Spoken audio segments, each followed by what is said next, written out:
All right, no wala. All right, All perfect. right, here we go. Uh, it's Oh, another push Tuesday. it, man. Another More Tuesday easy, means but it's all right. it's another episode of Serious Banter. Unfortunately, I wish we were having a conversation about something we are all happy about, but it is what it is. So today we are talking about the recession. Right? Some people don't agree we have a recession. Some people think it's not a big deal. Some people feel it's the norm globally because of COVID and a lot of other things that are happening. But hey, we're here to talk about it. We're supposed to have a bunch of guests today. It's an open conversation. If you would like to come on and join the conversation, please let me know. We'd like to hear from a lot of women entrepreneurs or just anybody really that wants to have a dig at this topic. My partner Justin said he would join us a little later, so that's okay. I think we're capable. We won't break anything before it comes back. So today I have which is even good that it's me and him here now because um, the his company just launched a new product, and it's quite interesting that they're doing that even with the fact that there's a recession going on. So how does that affect everything? But anyways, like we always say here, we don't introduce guests. Guests introduce themselves. So I'll let you guys hear from talk by himself. Me, I know him as Sinzu. Which that Sinzu name, eh?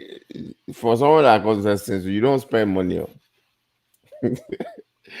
But hey, talk. Well, take it away. Tell people who you are. Take the next 3 minutes to tell them about yourself. Your opening dialogue about the topic, and I'll ask you about your product in a bit after that. But just tell everybody who you are. If you are single too, you can tell All them. right. You never know. All right. Thank you. My name is Temitope Kundayo. I lead the growth at Printivo, and for most of you who are hearing about it for the first time, it's an online printing solution. We provide technology platforms to enable businesses and small businesses, large corporations, individuals print online. In the past, if you needed to print, you needed to have someone you know that you called, hey, I need to print a business card or I need to print a flyer. But with our site, you can order, you can do so much. You can design on our site and then place an order. You can upload a design. You can request for a design, we print and then deliver within days, anywhere within Nigeria and also some parts within Africa. Um, we also provide designers for a way for them to make money. We have what we call printable store. So you go online, put up, and then people buy, see what they like. We pay you a royalty for that design. We've also provided solutions for businesses to be able to print seamlessly. So what we've been doing is essentially creating technology and also solutions that enable you to print items, especially within Africa, where your brand is very important. You also need to ensure that your print quality matches your brand. So this is what we've been doing for about 5 years now. Awesome, awesome, awesome. So, Yeah, thank you. what recession? What recession? That's my own response. Like what? Well, What's going on in the economy I from think your own standpoint, from anybody, where you're sitting? anybody that, yeah, true. So anybody trying to deny that a recession is not happening is literally lying. One of the major things that you need to look out for is that, from every financial person's perspective, if an economy doesn't grow for 2 quarters consecutive, we're already in a recession. You might argue, yes, there was a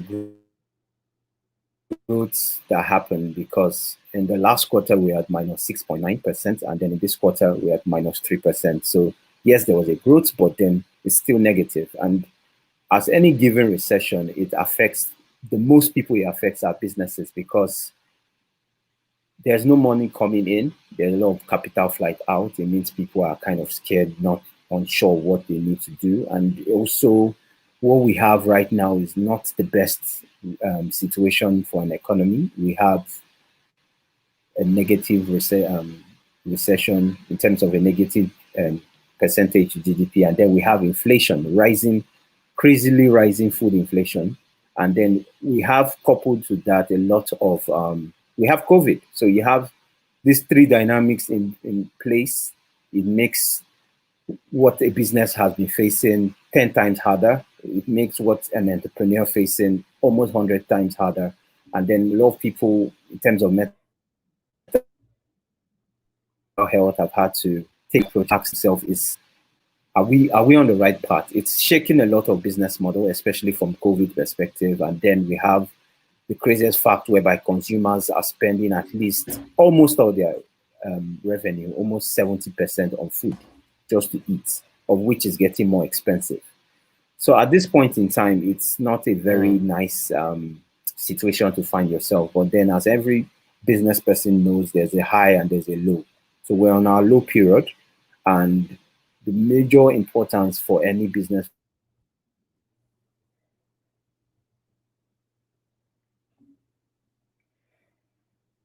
right now is cutting costs.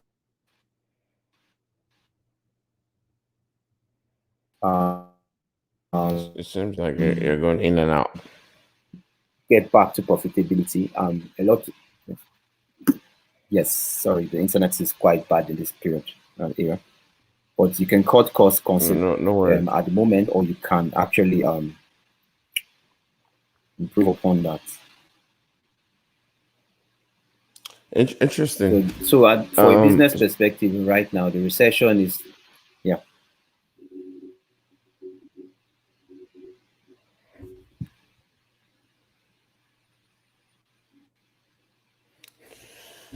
So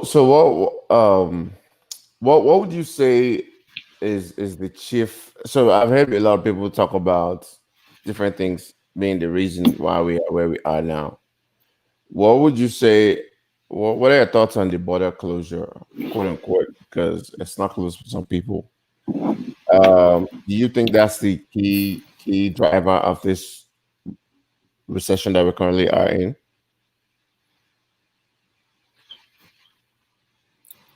So I would say it's one of the major points. And since the border was closed quite how many months ago, we want to ask them what has been the benefits of this closure. Because if people are not, and looking from the data, even from Nigerian customs, who claim that they had done XYZ amount, it's not reflecting in the business in the country. So if you say that the border closure gave rise to maybe an improved revenue stream, it's not reflecting in the country. No one is saying it, but a lot of people have goods stranded, and they've had to take 2x the approach on moving goods from other side of the world. It's more expensive now to move goods, and it leads to more. This cost in terms of increasing goods.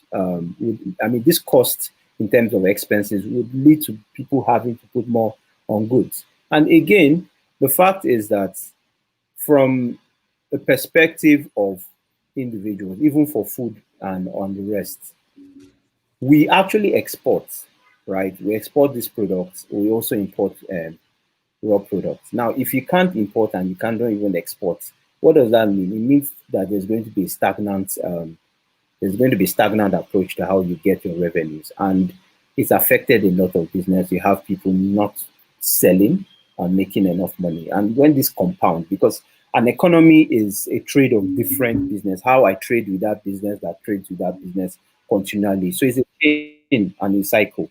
When you have a border that has been closed so long that there's no inflow and there's also not an outflow, this is bound to happen. So it was a bad policy, and it's not something. It's something that we can easily rectify.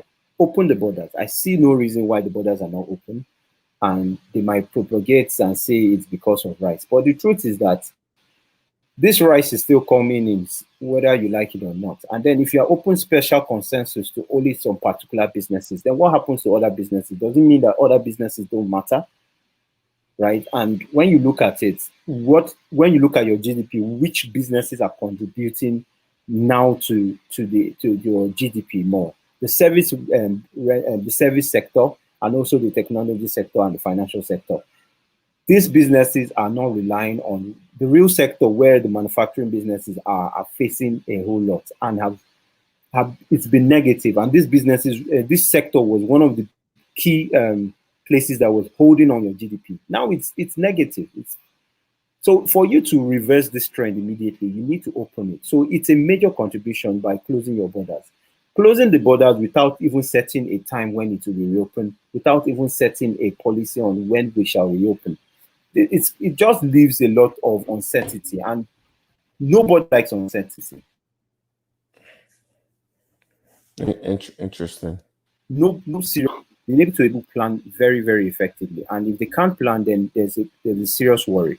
What do we do next? So these are one of the cases that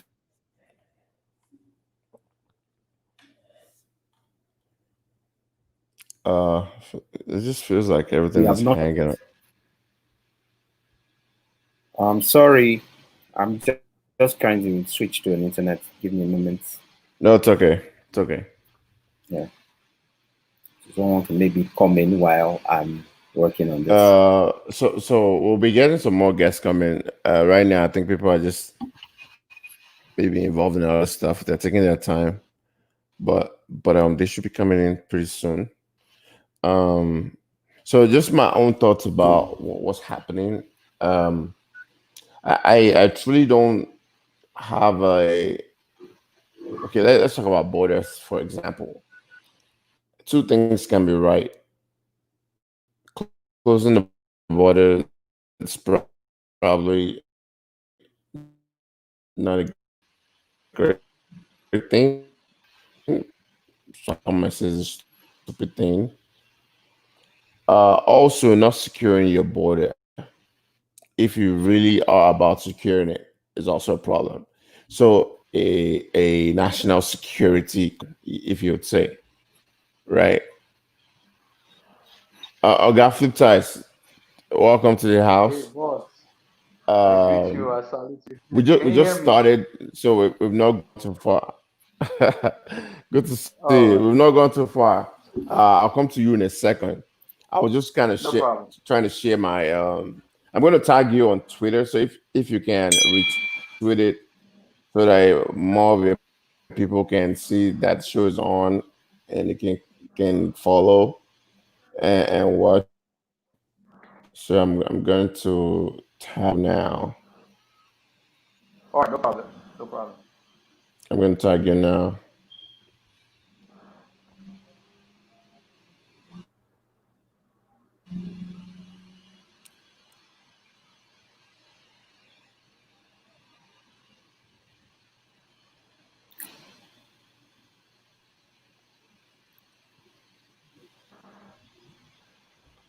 I think that's it. Okay, so my whole thing about oh, he left. This guy Oh, is he's trying to coming. join, but I don't think it's today. Today is not a good network day. It's crazy, Today's not a actually. good. Everyone is struggling. Today's a bad network day. He keeps trying to join, but it's not working.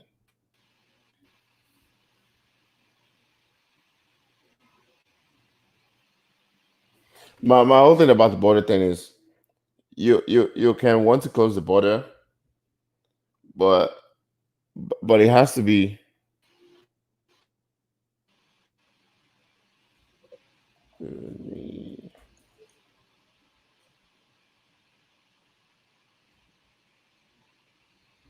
I'm with you. I can hear you. Can you hear me? So yeah, I was trying to respond to a message. Um, so we have a lawless border. People have made fortunes decades from illegal acts at the border. If we're Yeah, really serious about that, then we will say, okay, we need to, and that has to be time caps. It can't just be forever. We can't just say, oh, we're going to close the border and it just be forever. We can time caps it and say, okay, well, for this period of time, these are the things that we're going to put in place. We are going to mount border security. We're going to hire more people. We're going to put barriers where we need to put barriers. Like you literally have to be deliberate about it, right? It can't just be, oh, we're just going to exactly. close it And and then we'll see what happens. A lot of things are happening. Um, for example, like if in agribusiness, some folks say that it's cheaper to import stuff from other countries than to move produce from the middle belt to Lagos, right? Or yeah, like okay, you see cars or other things being shipped to Cotonou and all those other bordering countries to their ports. They're doing huge businesses. They literally exist because of Nigeria. So if you're trying to make an economic play, why don't you look exactly. at why people prefer to go there and then come through land to Nigeria as opposed to just a bulldozer approach? Okay, if it's cheaper to bring into Benin, then be price competitive because at the end of the day, the traffic, the transactions, the net transaction will play in your hands a long way. You see how much things get brought into Nigeria or attempted to be people attempt to bring it to Nigeria on a daily basis, and a lot of revenue we've lost to smuggling, we've lost to neighboring countries. What they have in Benin Republic, Benin is smaller than Lagos, but their port probably does a lot more business than the port in Lagos. Exactly. So I think one of the major things is that we are leaving money on the table. And so as a business person, I don't understand how you see this huge potential and you leave money on the table. First and foremost, if you see that okay, these illegal activities are happening, you need to ask yourself, okay, why are they happening? First and foremost is most people are doing in the business of trading and all. So you have a conversation with them.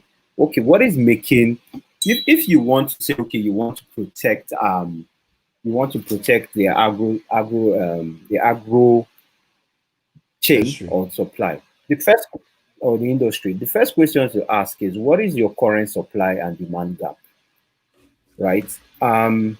We are we are backwards in almost everything in terms of supply of produce. And you don't win that by saying stop close border and then you people go and find your way and go and start building or you go and start farming. It's not going to happen that way. You I have was you, going you to need say, flip your stimulus. camera. You Please, need where I'm stimulus. please. Okay. You need to stimulus, right? So let's look at it. A farmer that needs to start and the kind of farming we are talking about. Talk. Then Yeah, the kind of farming we're talking about is not the hoe and knife type and basket, which is what maybe they like to see. We're talking about serious mechanized farming here, right? And when you look at it, when we look at it in other markets, we see that there's a conscious thought process in how they go about starting industrialized agro chains and agro I'm gonna zones. kick this guy out. There's actually a deliberate moment done, but it's not done here. You want farmers to go and start producing metric tons of items, but they don't have where they're even going to sell those things. Beyond the fact that I mean, when you talk to a typical smallholder farmer, his major concern for him is how he's going to sell that product. And then let's look at the current climate. They've lost 3 months in terms of drought. There is no rain coming in. There is no irrigation system for them. So how are they even going to produce as much as possible to deliver on this product? But that's just only on one side of the chain. On the market side of the chain, what is the current sales price? What is the commodity selling price across the borders? That is where the key issue is. So if you are trying to say, oh, let's get to let's get to make a policy. I think the policy needs to be very deliberate. It needs to be something well ironed out, and it needs to be something that you first looked at the human capacity you have now. When they decided to shut down maize, it was still them that ran to say, look, okay, all these major maize producers, the Olam, please go and quickly get supply for these things in metric tons for us to be able to meet up. Because even their off takers are not able to meet their own internal demands. So yes, there's a demand, but the problem is that to start that demand needs wide scale impact in terms of agro funding, of which the businesses, of which the government itself is not willing to put in that capital. So what do you expect? You're not putting enough capital to fund major companies or even get more companies funding at goal. Agro business is a capital intensive business, but it also is a high risk business. So you need to put money where your mouth is. If you're just saying go and build or go and farm without actually thinking about what the supply chain is, right? Who needs this product? At what price are they willing to buy? And some of them are exports. If they're export led, it's when those products come that it matches their demand that they pay. So what is the market side of things? How are they?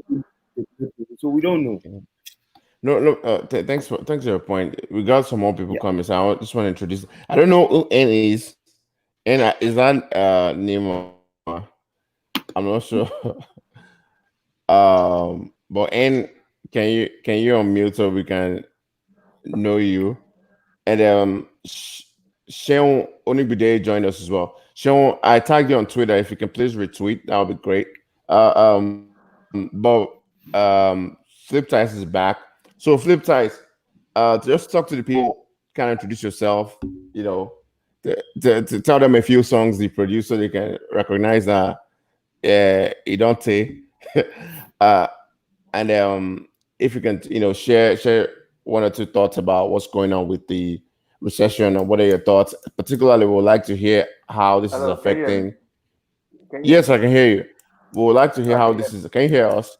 We would like to hear how this is affecting creatives, the entertainment industry, and just your input. Hello, everybody. Can you hear me? Yes, we can hear you. I think if your network is bad, maybe you turn off your video and just do audio if your network is bad.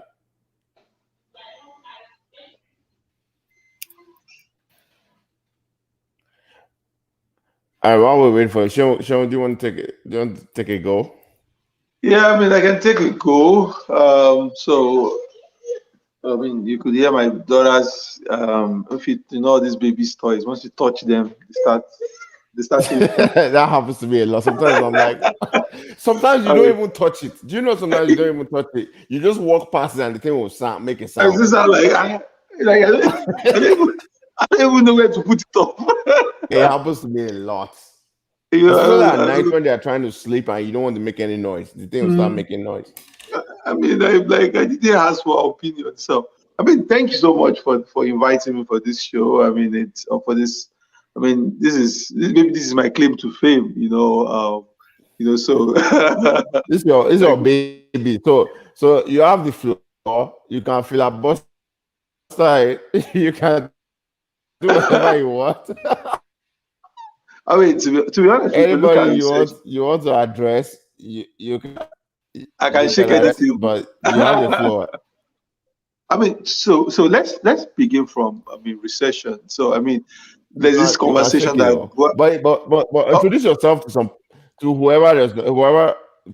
Oh yeah! Oh great! So my name is Olusegun Onibide. I'm the lead partner for Budget, or maybe director now. I keep changing my titles. Budget is an organization that works to simplify public budgets and do government accounting. I thought they told you to retire. I thought they retired you already. Yeah, I'm retired. So director is just a fancy title for look for money and manage all the stakeholders. So I'm technically jobless now, to be honest with you. So, and I've told you already. So if you have a job for me, I would gladly take it. So I mean, there's a new sheriff in town in budget, so I just do work around mobilizing resources for the organization and also managing maybe donors and funders and some work on strategy. Um, I will just take a bit about recession, where we are, what's really happening. I mean, there's this conversation going on social media that Buhari has led 3 recessions. And that's a record, which means that in his first iteration, the second iteration, or the second iteration as the leader of Nigeria, 3 recessions. Um, and it's not because it's Buhari, and we should not get something wrong. Yeah, there will be poor decisions from government. Government will deliberately make poor decisions when the situation is bad already. Then you do things that make it worse. But we must understand the kind of economy that we run in Nigeria. Nigeria runs an economy that flows with the movement of oil price. So, and that has been going on since the mid 70s. So whenever oil prices are great, it looks like the economy is booming. It's just because exchange rate is stable, inflation rate is minimal. So in some sort of way, everything looks like there's a bit of macroeconomic stability. And when there's a macroeconomic stability, you just feel that everything looks fine. Well, if you want to go back, we'll start with 1981, when exactly there was a sudden drop in oil prices in 1981. That was the very early days of Shagari, you know. Okay. And suddenly, states could not pay salaries. Suddenly, Nigeria ran into recession. Then we go back into 84, up to even 88, 89. We were technically in recession up to maybe 1987, just because oil prices were at the ground level at those times. And the same thing you're going to get on the Jonathan time. Growth was 4%, 5%, 6% during Jonathan's period. Everything looked great. Not because there was an incredible thing that Jonathan was doing. I mean, and I'm going to be honest, and this is just the fact. It was not because there was incredible thing happening in those periods. It was just because oil prices were doing great. Now, when oil prices stops bringing, and you could check it out, immediately oil prices started falling in late 2014. Up to 20, or in 2014, Jonathan was still president in 2014. Then you find out that currency depreciation started happening. So we entered 216 by as early 2015. I mean, Naira to dollar was 216 already. As at then, growth was already tanking below 5%. So it's not like, so we must first get that standard that Nigeria runs an economy that severely depends on the movement of oil price and production. So that we must first pack down. The second thing is now you can have a bad situation and make it more worse either by inaction or by poor decision making. So inaction is what we had in the first time of Buhari. Now you have the oil price being down. So what did you do? You did 3 things that were wrong. Number one, you closed off the capital expenditure expense, which means that government was not awarding contracts. So when people say, okay, when economy goes down, you get what they call the Keynesian elements, where government has propensity to spend. That's what you see happening with this old recession. Every government is giving bailout, giving money out. But in the Buhari government, he didn't have he didn't even have ministers for 6 months. So before you could even start the budgeting process, it was even late into 2015. So you had an economy that was tanking. Someone said Biden to move cabinet before inauguration. Yes, now. Yes, now. But you knew that the system was bad. Then you come into it, then you choose not to do anything. Then you also were watching the exchange rate. And instead of you to tackle the exchange rate head on, I'm going to come back to the exchange rate issue. All you did was to say, you guys, you have to manage it. We cannot murder the Naira. They were keeping an artificial price before you now fully ran yourself into recession. And we're back into the same scenario now. Oil prices are 35, 45, doesn't want to go up. Production, we are even limited by production because OPEC has given everybody their quota. So we don't even have the Forex, to even play like we used to play. So in some sort of way, you have an economy that has been fed by petrodollars that can't just move.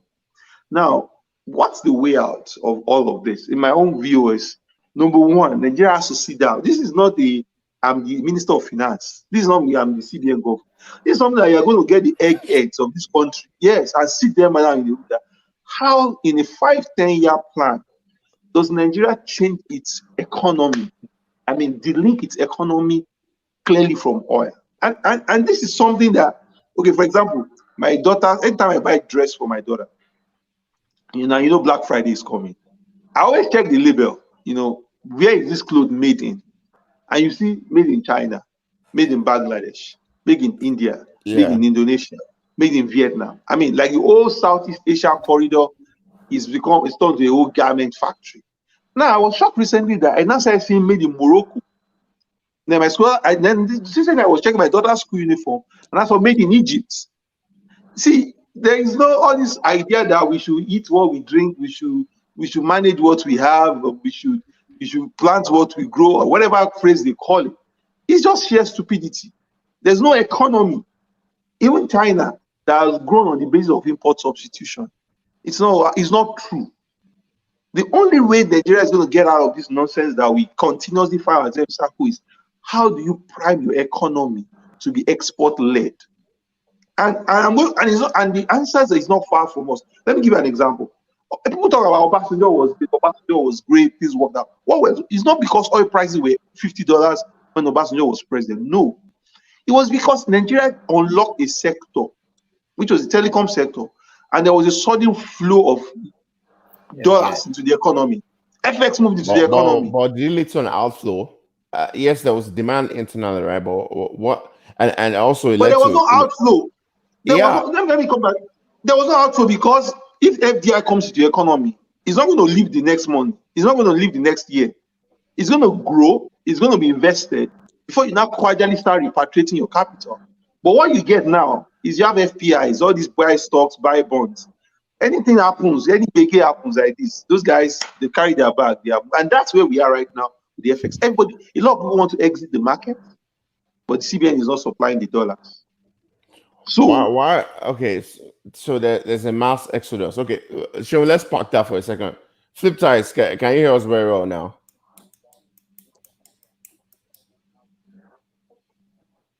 Flip ties, can you hear us?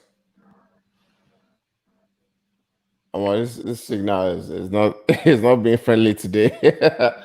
Sometimes you can maybe try this deactivate your video. Maybe that will help. Yes, I can hear you. Can you hear me too? Yes. So just chime in as soon as we can hear you, get your audio. Just give your opinion. We want to get a unique perspective too. Yeah.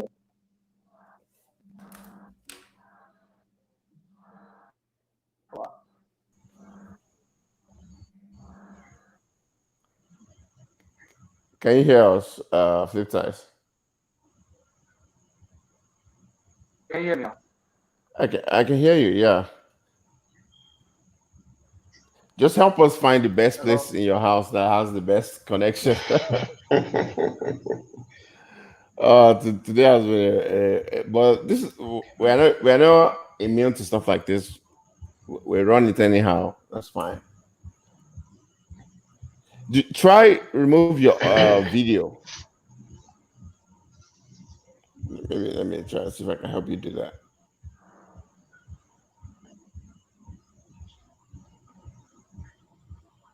Okay, here you go. All right, we have Olatunde. Is your name Olatunde or Adeolua? Which one? Oh well, the first name is Victor. Victor. Okay. Adeola, So I don't like yeah. people. I don't like calling people by their surname because when you do that to me, it drives me nuts. I don't really care actually. All right, Victor. Yeah, you're a legend on Twitter. You know how many people have sent me messages like, who is that guy? Are you serious? I always battle this guy's comments. Who is he? Well, today we've unmasked the masquerade. Tell people who you are. Thank you. All right. And then let's get your opinion. But tell people who you are real quick.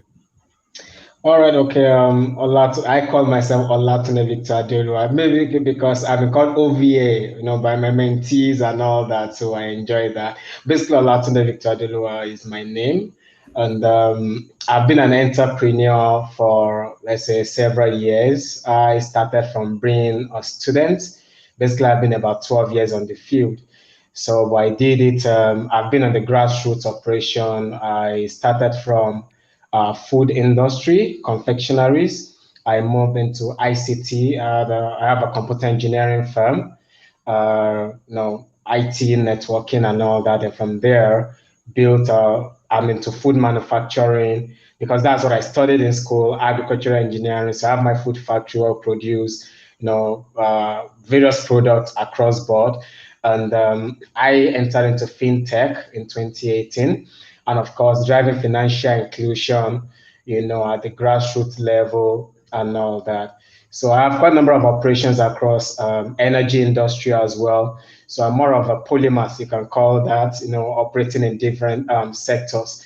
So talking about, and of course, let me say hi to the bosses in there. I can see Boss Shionigmide. I can see him relaxing where he is. We're hoping that you help all our state government to correct all the Don't atrocities mind him. Don't mind him. I told him to go to Oyo, but he's running away. Don't mind him.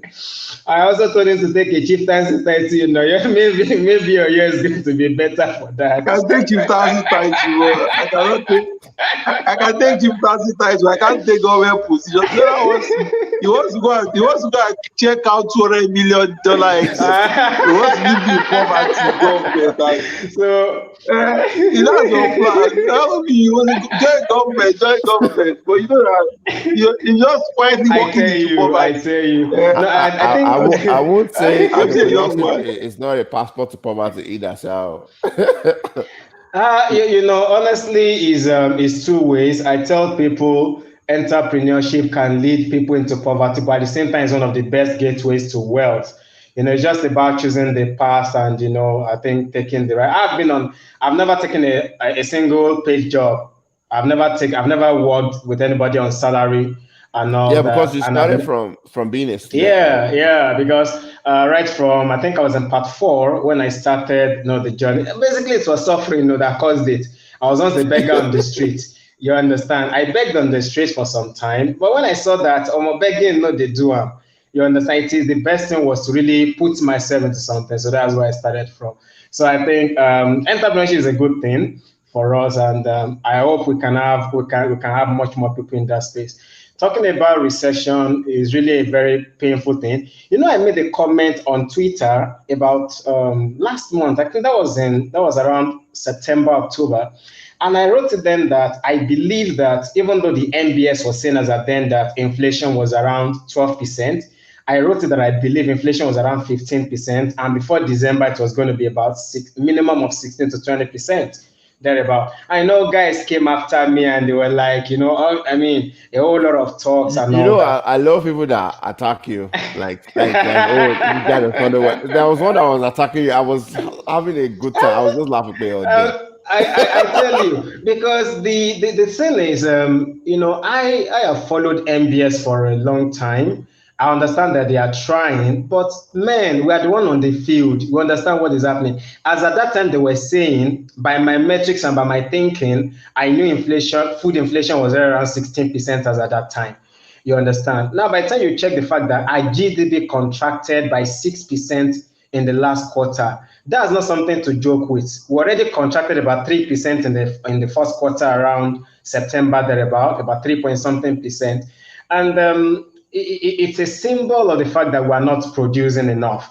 We are not doing enough. And the last time I was in Abuja, I was talking with one of the SSAs to one of the major Paramount people, and I was telling her, I said, if people want to release some billions of naira into the economy, please, how exactly are you planning to track this money? You understand? Said, how are you tracking the money? Because by the time we talk about recession, it is not an occurrence, it's a process. You understand? It's a gradual thing. You move into recession by different things that are happening.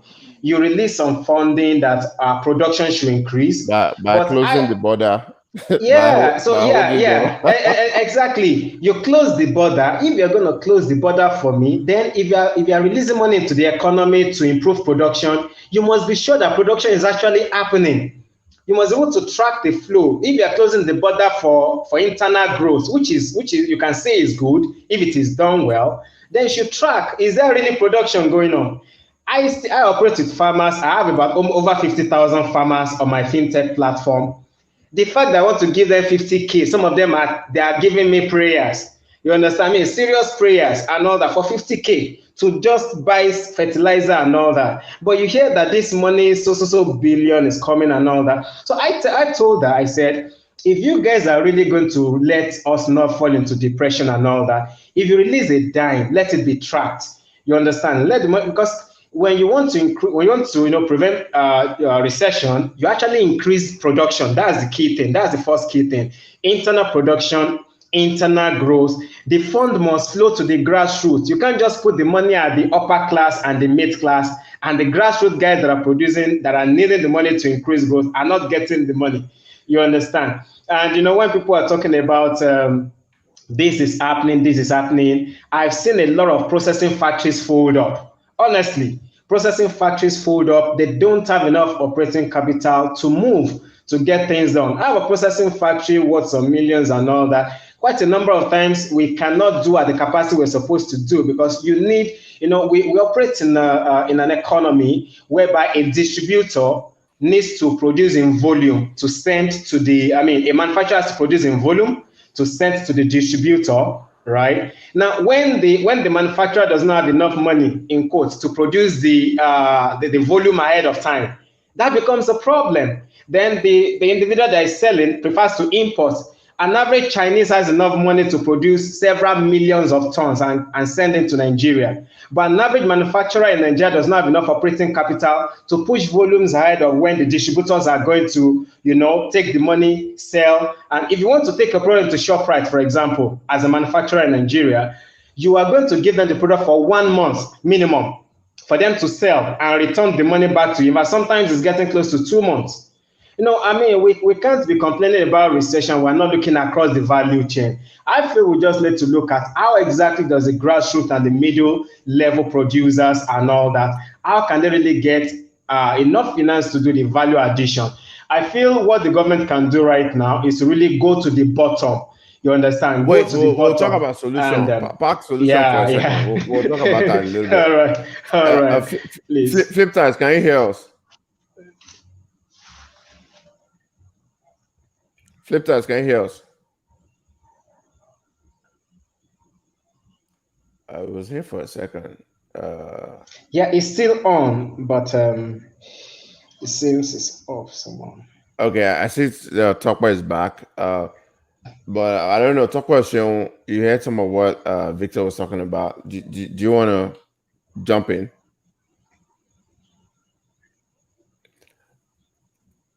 Sheol?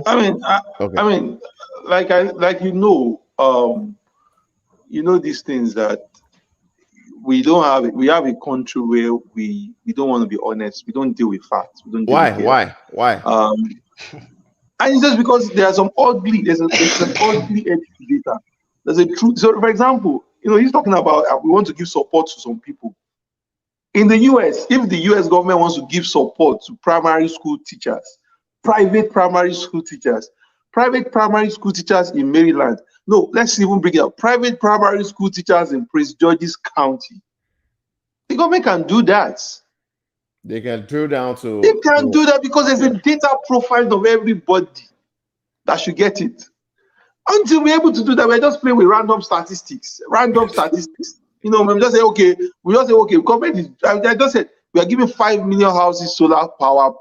So you don't believe government spent $10 billion on palliatives? You think they're lying? $10 billion on you mean in the US? No, in Nigeria, now. No. There's too much lies now. There's too much wastage. There's too much wastage. I was just looking for a trouble. I was looking for a trouble. How much money does Nigeria even have? Yeah. How much is your budget? So for me, too much wastage. And we are not planning with data, and this will continue. This we will not get results until we put honest, decentralized, linked up data together. That's something that we have to figure out soon. In fact, we can't collect taxes effectively. Always when we want to do luxury tax, the article is saying, it's just talk. That won't work. Yeah, how many people are applying first class or business class in Nigeria? I mean, let's be. I'm So so. Is it when not? I see stuff like that, the first thing that comes to my head, Hmm. the first thing that comes to my head,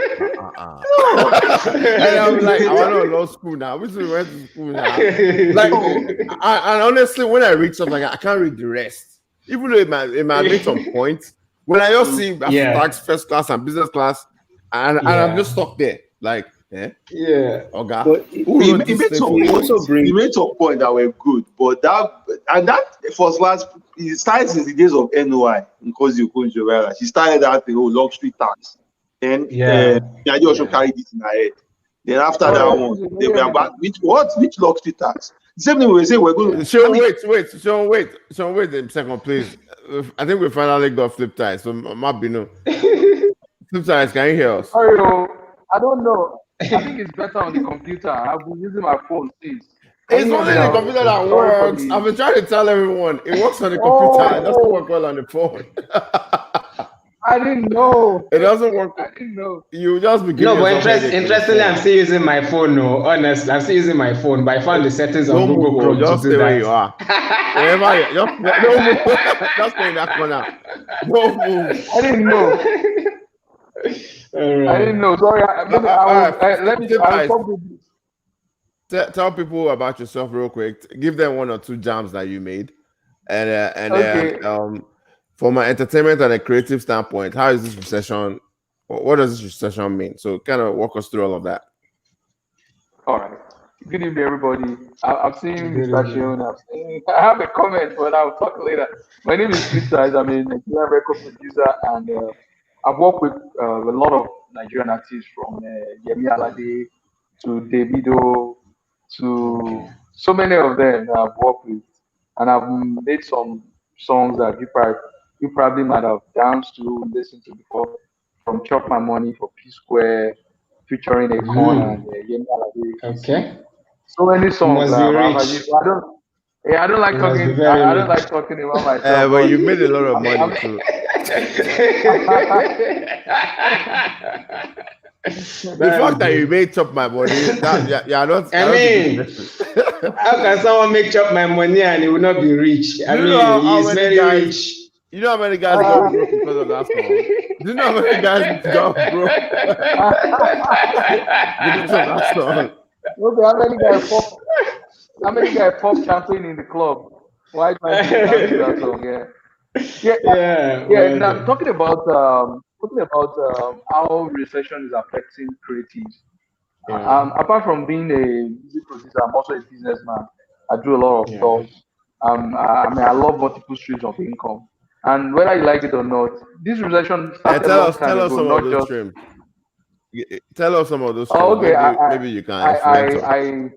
I, I do a real estate. I'm into real estate. I also do. I teach people how to make music. I've been a music producer for like 12, 13 years.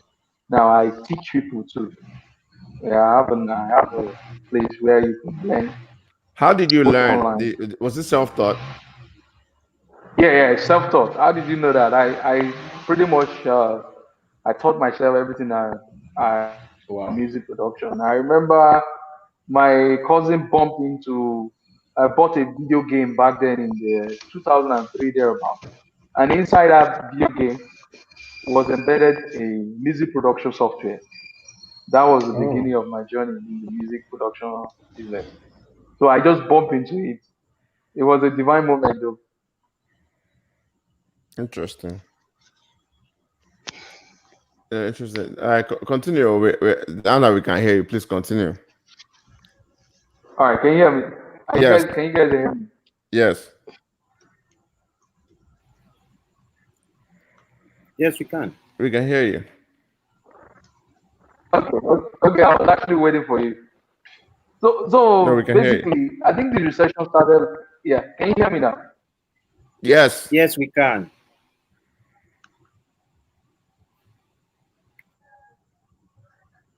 All right. I think the recession started a long time ago, not just now. We all know, majority of us were familiar with the entertainment industry. We know that it's been a very tough year for entertainment industry from the beginning of Corona pandemic. No artist have been able to perform since March thereabouts. As a matter of fact, some artists could not even perform in the Easter show. They already paid them, they couldn't perform. Some of them refunded, some of them couldn't refund. And now again, we are experiencing this right now. So creatives they've actually suffered too much this year, but not everybody though. Especially if you are globally compliant. I used to tell people, no matter what you do, try and be globally compliant in your business. So your economy is not tied down to Nigeria economy downturn or economic situation. You understand? I tell record producers, I say, make sure you are selling your beats online. Make sure you have clients internationally. You are not just dealing with people in Nigeria here. But now, going to the ways where this recession or let's just say recession. I don't want to talk about currency devaluation. Now, as a producer, I pay for some products that is monthly subscription. Like I subscribe to Output, I subscribe to Waves, so many softwares that I use that are subscription based. They are subscription based. In dollars, right? Now charging me, yeah, they charge me in dollars. Now we all know how the dollar has been going like this for the past few weeks. It started actually, it started a while ago. So now charging my card, charging my account, it's not smiling. It's not smiling to my card at all. So I imagine a whole lot of people, that are paying for Adobe, they're paying for a lot of services, and they are paying with Nigerian card. You see how they are going to be feeling this, and so many artists also want to promote their stuff. We know a lot of people pay for Google Ads, or people pay for Instagram promotion, Twitter promotion, Facebook ads, and all that. Domain name renewal, and all of that. Space, cloud. As a matter of fact, a lot of creatives pay for cloud services to store their data. So imagine they have to renew with this current rate of naira to dollar. That's some serious problem right there. So Then, what? Okay, go ahead. Then we all know that when people hear recession, people tend to hold back. They don't want to spend. They whenever they hear recession, they don't want to spend because they feel like there is no money in circulation. And then producers, video directors, they begin to find the market begin to go down a little bit because people want to hold on to the few they have, and some, because they don't have money. So money is not in circulation in everywhere. So it directly affects sales. Interesting. Show me your back. Talk about. Do you want to chime in? Again, we are talking about recession. You've heard some things around. Later on, we'll talk about solutions. But some of the things that you heard, I don't know if you wanted to comment or add to it, and then Sheon and Fakria just joined. Fakria will get your comments as well. Yeah, thank you. So I think Sheon did justice taking us through the history of where we are as a country that's, existed for 60 years and being a monopoly in terms of one product, just selling oil only. It's not sustainable. And whether we like it or not, we need to actually decide to focus on the next sector of people where the progress is going forward. In terms of creative, in terms of service industry, and also in terms of technology industry, these are the places that are fastest and one of the fastest growing sectors in our GDP. And it needs to be where, it's where the future is. And so where do we, I don't see that intentionality from our government, and I don't think I'll see that intentionality from our government anytime soon. No. Have you ever seen an intentional government in Nigeria? Yeah, so it now boils on how do we keep capital in than going out. And yes, the watchword by every person is move your money to a safer environment, because that's the psychological fear of any person. But then, as any business person will always tell you that there's been recessions around the world for over 20 years, and the smartest play, depending on how to do it, of course, you might want to keep your money safe, is also to start buying. Because whether you like it or not, this downturn will change, and um, it's just a slight But cyclical for how effect. long though? I I agree. don't I I don't agree. know, and I I, don't think Sean agrees with you. Sean, if you disagree, say something though. he might have a different opinion, but I think again, it's up to how do we keep investor confidence. I think that's the key thing I'm trying to say. First, investor confidence is shaking across different markets, both in FX, both in treasury bills, both in every money market and financial market. So the first step of any good leader is first ensuring that there's investor confidence, so that people don't run. Because if people run, then it's downhill from there. So what are we seeing is that it's a multimodal approach to how we work on this. While you are talking to people to calm down, you're talking about how do you solve this pain point? How do you solve this pressing need? How do you diversify and truly diversify away from oil? Not giving your friends contracts and leaving it and hoping that they get um, like how they always do, share it to the big boys and let the other people eat from them. But opening out these opportunities for every person to try out. That way, at least, as Shehu said, if you are not providing that stimulus, then what are we doing? There's no stimulus, there's no way for us to make money, there's no money coming in, there's no revenue, and there's no money. The money is not moving around or flowing around the system. You have a system that is stuck, and when there's a clog in the wheel, it's bad for everybody. So at this moment, what we need to see is conversations whereby you're opening that you're willing to listen, not what are they saying? They can talk and cry from now to tomorrow. But we want to hear that sincerity by people to listen. I mean, we had a an ECA, an Economic Advisory Council, and so far it's been so silent, and we are wondering what exactly did they talk to them about? Was this the plan? Was this projected? And again, we say we have a National Budget and Planning Commission. What are they budgeting? What are they planning about? Because it's clear that if you want to start shifting away from oil, you start looking at the key sectors that can deliver you the growth rate you expect, right? To return in terms of investment, or the growth, the areas that have the highest potential to bring in more FDIs, and start looking at upgrading those places and providing stimulus. But those are not what we are seeing at all. So what I see is just anywhere belly face kind of policies I'm seeing.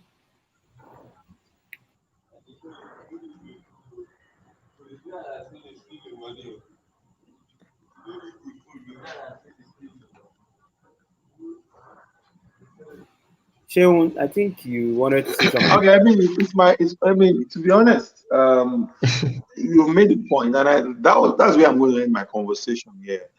Um, and we should learn from the recent past. So when people talk about where Obasanjo did great, I mean, the economy moved well. You know, a critical element of that was that we got foreign That's the investment. When people say the GDP is growing, the GDP has a lot of combination of yeah. factors, but a critical element in GDP calculation, investment is FDA. ahead. So, yeah, so if we want to really grow as an economy, how do we prime the Nigerian economy to do two things? One, to attract investment. Two, to do exports. Nigeria's exports in 2019 was around 50 imports. Let me get it right. Imports was around $50 billion in 2019. South Africa imports is almost $90 billion. So even when people talk about Nigeria is importing everything, we are just a poor country. That's just the It's just reality. poverty. That's It's it. not, there's nothing. I mean, Vietnam imports almost $180 billion. They export close to $247 billion. Yeah. That's Vietnam, a country that was at war for over a decade, just almost 15 to 20 years ago. So some sort of way, when you talk about, oh, Nigeria is buying to do what? Buying for where? The question Yeah. we have to figure out as a country clearly is that We need to connect our economy to the global economy. We need to sell to the world, period. Yeah. We need to sew dresses to the world, period. We need to sell cocoa. We need to sell bitumen. We need to sell cement. We need to sell every single thing that we need to sell flour, What about strawberry. what about tourism? Tourism, yeah, look at it. I mean, you go to Europe. Yeah. Sometimes I do all these mini travels in Europe. You will see people sleeping in hotel lobbies, because they can't get a room in Barcelona or in Lisbon. And it's just because they told a story. My book is coming out next month, and I clearly explained that. See, tourism is about storytelling. Even if you, DC, around this area, DC, this is a place that there should be nothing tourist about DC. But what they created monument. Oh yeah, Jefferson Memorial, Lincoln Memorial, FDR Memorial. Somehow. They won't have the harbor now. So even Baltimore has harbor. I mean, so everybody creates some kind of experience for people. Even in that Lagos, there's no experience. The only experience you have in Lagos is traffic. So let me ask a question on that, Mr. Shell, if you don't mind. On matter of exports, one of the key things, for example, I have a company in Sierra Leone. All right, I have a fish, an aquaculture company. But we're the one pioneering aquaculture in that country. Right now, we're trying to build floating fish feed extrusion company, because I literally export floating fish feed from Nigeria to Sierra Leone to feed my fishes there. All right, I do that consistently. Now it takes about. I want to ask a question around: how do you think we can solve cross-border logistics issue? Because that's one key major challenge. All right, for when it comes to movement of products and all that. For example, if I want to ship by plane those same fish feed, by the time it gets to Sierra Leone, I'll be selling at about $2 per kg. Something that normally in Nigeria here is selling at lesser than 1 kg. So what do you think we can do? Because Sierra Leone, for example, let's say for example in South Africa, they don't have palm oil in South Africa. They get palm oil from Nigeria, actually. If you get to Kenya and Uganda, they don't have palm oil. Basically, it is from Nigeria here. Even in a place like Ghana, their cassava is not too reasonable. How do you think we can solve cross-border logistics challenges, especially for when it comes to agricultural and let's say other things that we could export? See, my brother. Just to add to that, real quick, Sean, is that we've not. Let's break it down to like regions. So let's just talk about exports. Into Africa trade, and then outside of Africa, because we're not doing either. And so let's kind of maybe break that conversation into that, because for example, why are we not right now? Ghana, the whole of West Africa shouldn't be eating anything but from Nigeria. Yeah. Period. So maybe we can take from there, Sean. I mean, so I get your point, and it's all about first the mindset of the policymakers. That's where we start from. Yeah. There is no economy that will be ready. I mean, there are countries like India, there is no story that Nigeria has that India does not have. If it's poverty, it's poverty in India. If it's in electricity, India also does not have the coverage now or to get everybody electricity. If it's about sanitation or water, India has the same problem. That's even bad. But what they did deliberately is to is know that there's a larger systemic problem in India. So they carved out a space where, as an entrepreneur, as a business person, you can still thrive in the midst of all that chaos. And it's about having the mindset to drive it, say, make in India. Nigeria also has to carry a mindset that we want to be an export-oriented country, period. And so if you want to be an export-oriented country, what does registration of company look like? What does access support system look like? What does access to retrieval of your repatriation of your funds, what does that look like? That cuts across every single chain because when you want to say you want to build an export economy, you're not going to wait till power is going to be 100%. No, we're not going to wait till that. But there's some basic fixes that we can make and say, as long as we know that this product is going on export, we are going to make sure that we optimize every resource to make it happen. And that's how we build a country. Because see, we go back to the 60s. The whole push in the 60s, when we say, oh, 60s was great, 60s was great. It was because the West was exporting cocoa. Those were in the North were exporting leather and granules. Some guys were exporting palm oil in the East. So some sort of way, it was still because we were building an economy on the basis of exports. And that was even easy for us to even capture numbers. So people, when we see a tax collector, they take the back of the house and they are off, because there was even a way to properly structure the identity and things around that period. So for me, that's number one. The second question on Bola's question is, what do we now purpose? Now, what we purpose is about us looking at our own best competitiveness, and we have it.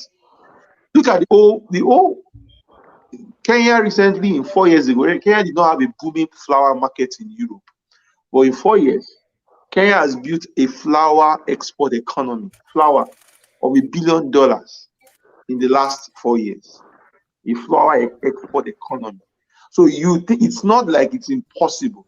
But if you're going to export flower in Nigeria, you can, in fact, those flowers might as well die, might lose everything all at the port. So in some sort of way, it has a deliberate intention to say, this is exactly what we're going to sell to. Garments. The whole of Aba is waiting for people to do garment industry. I mean, they have great guys that can do industrial tailoring there. So in some sort of way, we have to sit back and say, what are the competitiveness of the state? All these ones that state government are sitting in neck meeting and say, oh, how much are we sharing this month? How much are we sharing this month?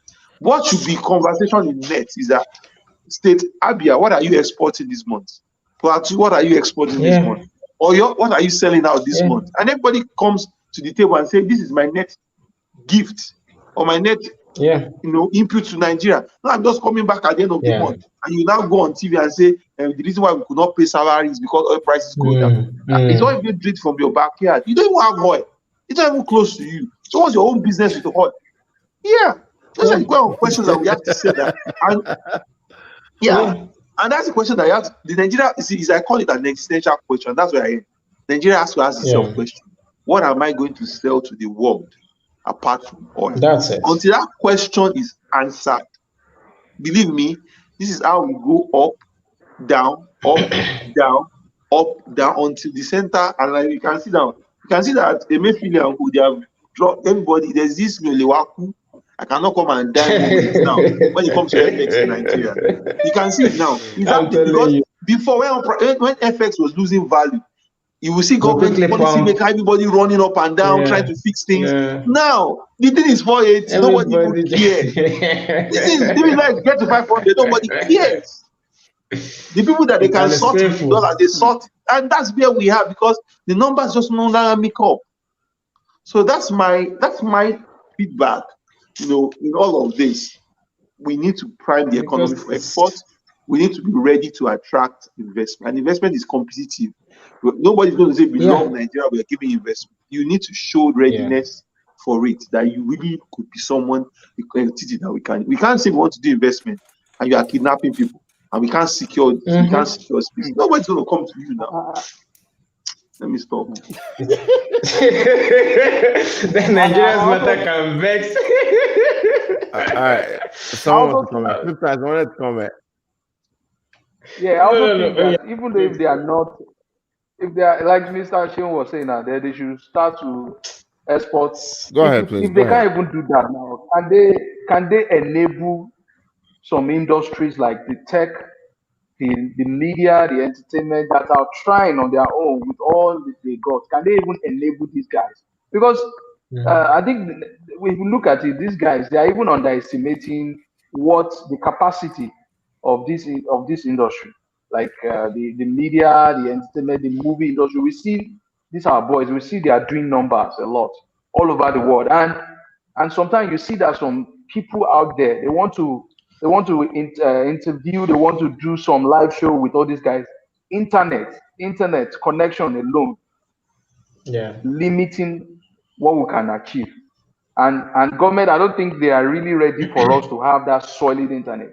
I don't think you want to talk to any creative I now. say a situation where some always of have a these problem with artists connection. Like during the lockdown, I spent close to about 120K just to get good connection. I bought this one, it messed up. I bought another one, it messed up, just because I was trying to satisfy my client out there. Okay, we all my saw power went Whiskey off. Whiskey live with YouTube.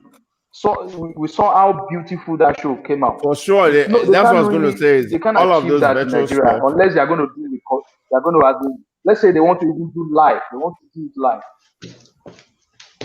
all those things. I see people travel to the UK or the US. Say, okay, I'm going to do live, but I'm going to See, first that's what we're travel. talking about now. I'm going to first travel to go and get it done because I don't want any fluctuation in my network while I'm doing this. I don't want any breakdown, which is crazy. But Like but so a question I have my for power just went off now, and you can't It's just always ascertain messing up. that you Anytime can they do always any ask virtual or something. live stuff, it's question always I have for messing all up. of It's you. only you have to go get some special kind of connection. It's So crazy. we'll be logging off soon, but for is it seems like everybody kind of have an You saw what? idea or feels like, okay, this is what they're supposed to do. This is what they should be doing. Why are we not doing this? Why are we not doing that? So the question I have for all of you is that it's not as if they have cotton wool in their ear or their head is blocked. A lot of these solutions, most people kind of have like we feel like we know what needs to be done, but why are we doing it? In your own opinion, like what's your reason? And it could be anything based on your own assessment. But why? Okay, they say, oh, Kiniko is shipping stuff to. Okay, we don't have power. Why can't we fix power? They're shipping flour to Kiniko. It's $1 billion. Why can't we do it? And a lot of people, oh, we need to diversify our economy. Why are we not doing it? We need to have a thriving tech ecosystem. Why are things not optimal? Why? I want to get you guys' assessment of why do you think some of these things are not being done, even though it's obviously a lot of you what needs to be done. Sorry, let me just chip in that. Victor, you want to go first? Yeah. Sorry, you can't see me. I need to put on power system, but let me just quickly put this in. See, I see. Victor, are you there? Yeah, I'm with you. Can you hear me? Can you hear me? Can you hear me? Hello? No, it's okay. Oh, okay. So the thing that I see here is this. In Nigeria, you have the political class, go and ahead, please. you have the ordinary people.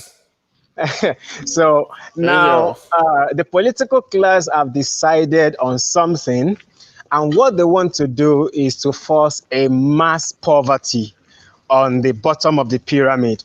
All right. Now, when you want to enslave a lot of people for you to remain in power, what you do is you deny them basic things that they need, so that they keep on. I don't agree with that though.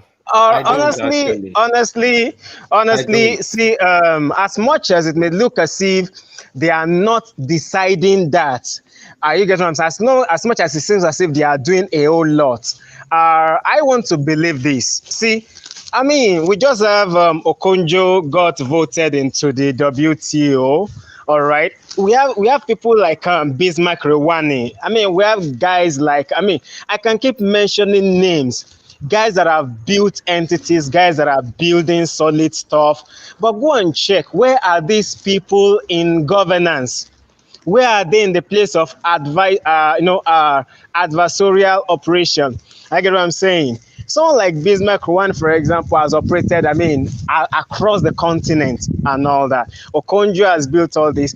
And the first thing I see is if the government wants all these things to work, the first work they need to do is to work on data, real-time data. We need to know what is what in Nigeria. But the reason why this is not happening is because there's no political will. We wanted to solve, for example, we have problem of taxation in Nigeria, right? You know one thing, one of my companies decided, my fintech decided to build a taxation platform that can help them plug into FIRS, the local government and all, so that every single individual in Nigeria has just one tax wallet. You understand? Where you can track everything, track your property, track your local government taxation, your business tax, your personal income tax. We built the platform and we were trying to sell it to them. We visited about 3 different governments. Up till now, none of them have accepted yet. You understand? And they are seeing the power of it. Now, somebody was saying recently that we should go and relate with the Federal Ministry of Economy and all that. And I'm like, a reasonable government, a reasonable state that really wants transparency in its tax collection and does not want to do any kind of thing underground, we accept such a thing. So I don't see the political will, honestly enough, for them to want to embrace things. You can't do anything without data. You don't know how many farmers are producing rice, for example. You can't see how many tons they produce. They're just using estimated data. There's nothing they can do about it. So I don't see that political will. I may be wrong, but honestly, that's just the way it is. What does it cost for Nigeria to have a national agricultural database? All right. I mean, Paga has about 30 something thousand agents. This is a normal individual company that has that number of agents. Are they telling me that same kind of agent network cannot work for Nigeria as a whole to actually man everything around what we're doing in terms of data collection and analysis? Definitely it can be. Can they leverage those private organizations to build data for what they are doing? Yes. But I don't just see that political will. I'm bound to be wrong, but that's my own opinion around that, though. Someone else can just go ahead, please. All right. So for me, it's about. I think one way you don't. I don't think any government wants to put people in poverty. I just feel that look, it's bad advice and it's bad execution. So when you have bad advice or bad strategy and execution, you always fall into this issue. It's not the first time we've been talking about diversifying from oil. I mean, right from 1999 to date, we've been talking about diversifying from oil. But the problem has been, how do you go about diversifying from oil when you're not building other areas whereby that can come to take up oil's major spot in terms of your GDP? So the first conversation reminds with what advice are they getting? What strategies are they developing? Because if it's to put things on paper, we are very good at it. We draft up the nicest strategies. We pay KPMGs, the PwCs, and all the top consultants. I'm not even sure that's still correct though. I saw one the digital economy, the draft. I saw it, and they used images. It's a sham. Sorry to say that, but they use images. I do proposals all day long. I mean, talk, but you know what I do now.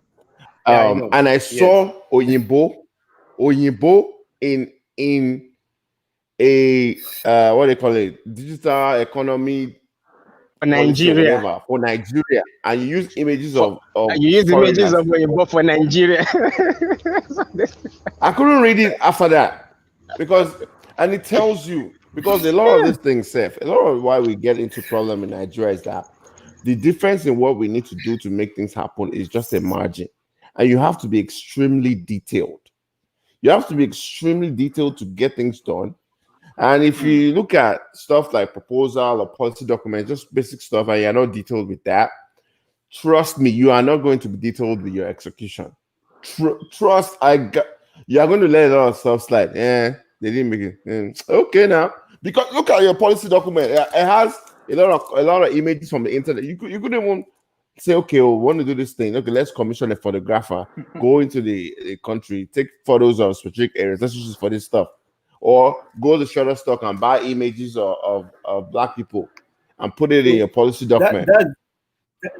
That's the second thing, about the intentionality, right, of this product. I mean, you want to put together something that you feel would work. So beyond even commissioning these people is also what you need to do, right? This is what about the bad advice. Someone tells you you need to do A and B, and then what are the options? Why don't you ask for or seek secondary opinions on this policy that you're about to take? What is the secondary opinion? Do they even test things out? Do they even test stuff out? They don't even go back. So you don't even go back to check what has been the policy we tested. Where are we now? Did those policies work? I've never seen them roll out stuff in piecemeal. Like, for example, let's take NPower, for example. What stopping them? Say, let's go to a place in Ogun State. Let's get a couple of people. Let's see how it works. No, we 300,000 students. You come and apply. What do you have plans for? Do you have jobs for them? No. Then you made some other folks because you ordered devices from them and stuff. Waste. You spend another 3-4 years. That thing you just Because that's mentioned the now is rent what seeking. I say. Nigeria is playing a playbook called poverty alleviation. And any country that is alleviating poverty can never be wealthy. Honestly, see, it's just like you are studying to not have an F in school. It's different from when you are studying to have an A. There are two different games you play. So you see someone that doesn't want to have an F, is just trying not to fail. That's what Nigeria is doing, the leadership basically. All right. They are trying to alleviate poverty instead of building wealth or creating wealth. If I'm a company owner, I don't dare run out a product for 1,000 people without testing first with 10 or 20. You understand? You don't do such things. But I tell you, check what they do. They just look at NYIF, for example, national. I personally was talking with some of the SSs and all. I said, let us test this thing with, even if it's just 1,000 people, let's use our wallet and all that I've to never test seen it. them Let's get test data. anything out They in a never more test anything out controlled in area. piecemeal. That's the They don't point. even, I mean, it Is doesn't the work that way. Look at intentionality, NISA, right? for example. Look at NISA loan. As I'm speaking right now, there are states that own NISA about 30 Nigeria something needs a billion product naira. manager. Nigeria, we need a They, product I manager. mean, The whole they country, we give need a out so product, much not money. project, a product manager. Product manager. Product. No, in same countries, actually, you manage project as individual products, right? If, for example, you want to do farmers loan, you understand, you manage it as a product. You do your testing, you get customer review, you understand, with this you will be able to pay back. NISA, for example, they have billions of naira nobody is paying back because you even disburse it in a way that cannot come back in the first place. You understand? So I mean, those things they are sometimes annoying when you look at them. I mean, it's annoying. They released another 76 billion naira recently. Ask them how they want to collect the money. An SSA in the federal government level told me they just want to use to collect data. 76 billion naira, that they are just interested in the data. 76 billion, like what? You are not even planning on how do you track it, how does it grow, is it giving any feedback? No.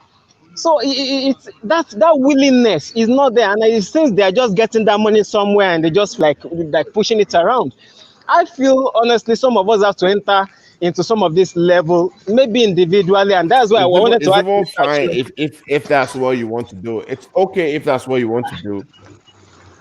But No, no, It's no, okay so if that's what you need, but be effective about it. see, you know so what? See, any data collected in such a way that cannot be measured or tracked is a faulty data from beginning. That is the way it is.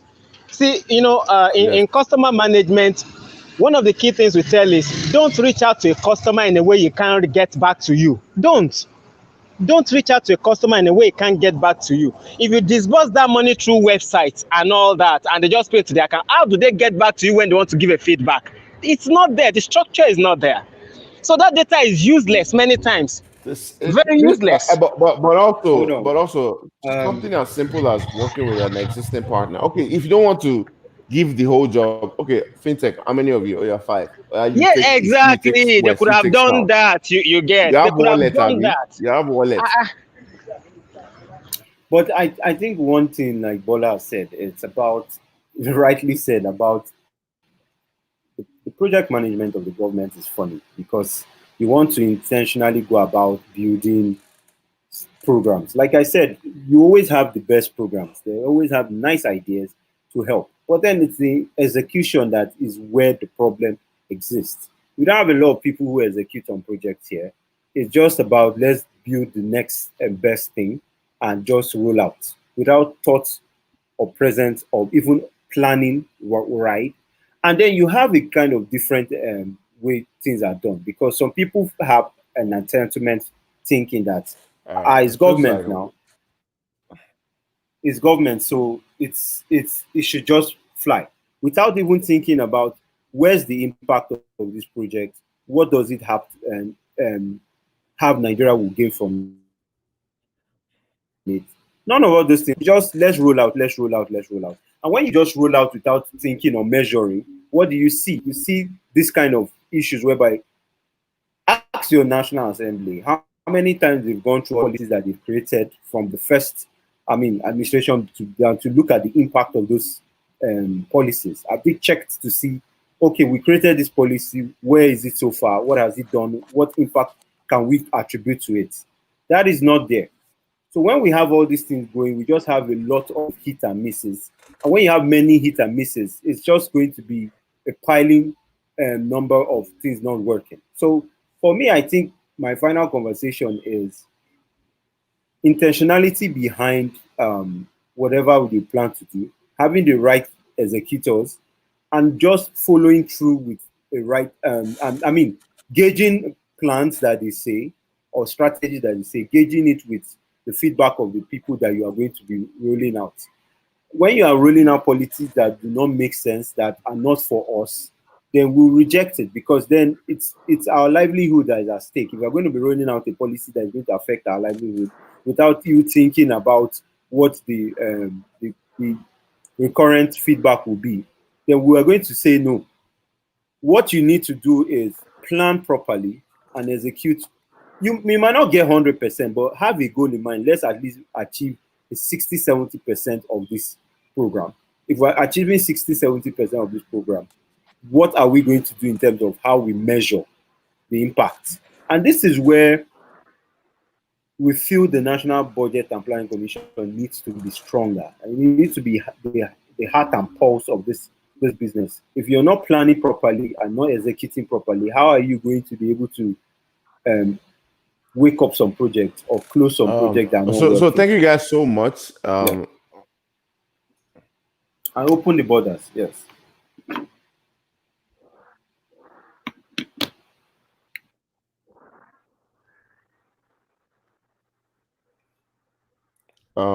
Thank you guys so much. We probably have to close now. So I'll give everybody 2 minutes to close. If you have anything you want to plug, please go ahead and plug it.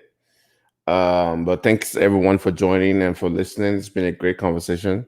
Obviously, we can't talk about everything in one day, but at least it's a good way to see what people are thinking. So if you can spend like 2 to 3 minutes to give a close, and if you have anything to plug, I know talk about you have your new product that you want to plug. All right. Let's get our guy Flip Ties to start, and then Victor, and then talk about you can close us out.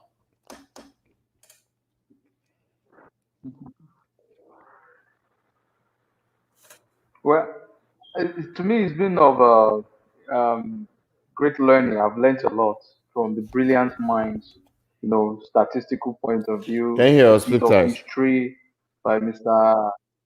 Yeah, can you hear me? I think it's hung. Can you hear me? Can you hear me now?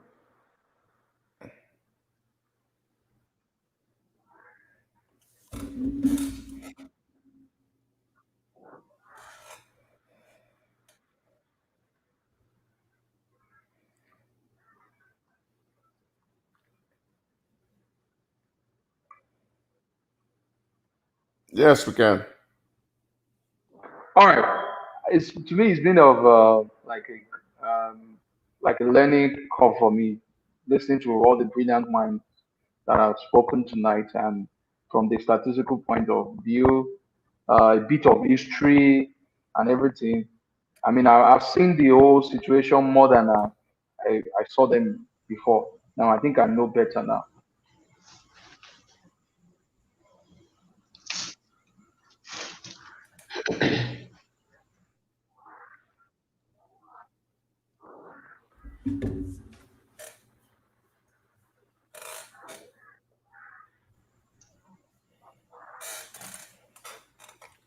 Since the network is quite bad. Victor, can you go? Please, Victor, go so we can close out.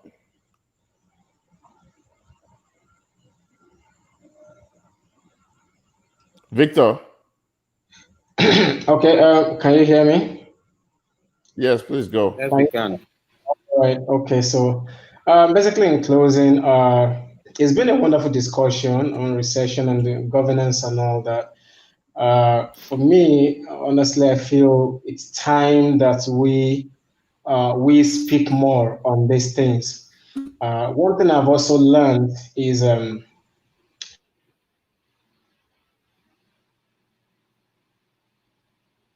decisions, they tend not to hear what they need to hear. At the top level there, honestly, there are quite a number of persons that, I mean, there are mixed representation, all right? Mixed in the sense there are people that have good interest, that they want they want the country to go high and all that. I think one of the things we can do, we would have seen from the last protest that happened that there's a power of the mainstream media, all right, to get them to know what to do and what people are saying. So I feel just like you're having this podcast right now, or let's say this live cast, we should do more of this. We should talk more. We should command some kind of authority. Let them know what we feel is right. Because I learned something that as a candle, you don't steal your own base. All right. I might be thinking honestly that maybe there's some people that don't have the political will, but they may be doing all they can do, honestly. So I feel we just need to amplify our voices more. We need to talk more to the stakeholders. We need to let them know what we think can work. And to me, lastly, I'll say we need to also bring our youth into the system. I don't know how we want to get that done. And when I mean youth, I don't mean just youth. I mean active people and all that that can really, maybe as consultants, maybe to make governance work. I think we need to do more of that, get people, to be in the system, let us push it. I believe even entrepreneurs, people, I mean, come with them to work with them. They will not do it as civil servants. Rather, they'll do it as, something like a business that has to bring back returns. And I think with that, we'll get somewhere. Thank you. Awesome. So talk about plug your stuff All right. So and we close this out. recently launched PromoStack. Yeah, we launched PromoStack, which is a merchandise solution, allowing you to order for merchandise, gifts, items, both in Nigeria and South Africa. Within 15 working days, order and it gets to you in Nigeria across the country. You guys set And up so operations we're in South looking for Africa. people to order, or especially during Christmas right now for your people. talk about, did you guys set up operations in South Africa, or you are working through a partnership? Oh yeah, so we have manufacturing through a partnership, working through a partnership. So we work with a partner that provides, and then we brand those items and ship to Nigeria. Interesting. So how can they find it? Do you get me? Yeah, Yes, so it's through a yes. partnership that we work with, provide the item, we brand and we ship to Nigeria, and also within South Africa too. Um, so largely speaking, yeah, so largely speaking, yeah, so you need to go to www.promostack.africa for you to be able to download, check the website. If you are in South Africa, you can see and make purchase in rands. If you're in Nigeria, it's of course in naira, and then within 15 working days, the products, they have about 15,000 different product lines, so you have a wide range of products for now before Christmas. You can get to for your team, family, loved ones, and then we ensure they give you the standard quality and quality gifts that you deserve.